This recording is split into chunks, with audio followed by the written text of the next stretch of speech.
हे बघा, आज मी काय खाल्लं होतं. नमस्ते श्री स्वामी समर्थ. बाहेर जायला निघालो नाही की ह्या गणूला ॲसिडिटी सारखं झालं. मग काय, मी त्याला जिरू घेऊन दिलं आणि तिथून निघालेलो. आमच्या इथे ना सकाळपासून एवढा पाऊस पडत होता, नंतर दुपारी थोडा बंद झालेला. आम्ही आलेलो फिजिओथेरपीच्या डॉक्टरकडे.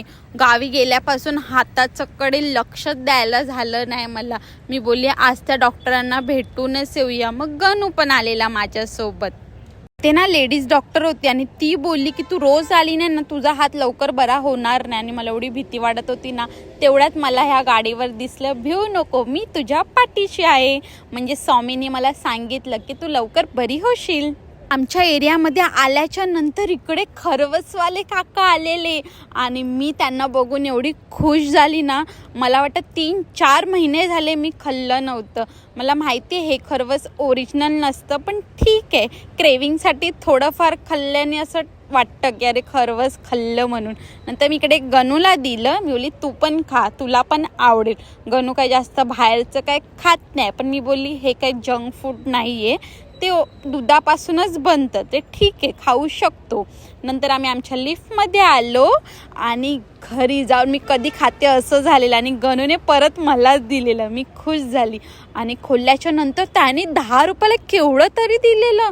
नाहीतर तो ना याच्या अर्ध द्यायचा 10 रुपयाला. मला वाटतं ना त्या माणसाने असा विचार केला असेल, ही आता रोज येत नाही, ही रोज येण्यासाठी हिला जास्त देऊया. खूप चॅप्टर आहे हा तो माणूस. नंतर मी इकडे गणूला पण टेस्ट करायला दिला आणि खूप छान होतं.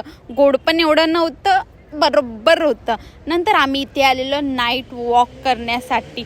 इथे गणू बघा काय करतोय, लेडीजची मॅच बघत होता तो. मला माहिती इकडे कोणाची मॅच होती, इंडिया वर्सेस ऑस्ट्रेलियाची.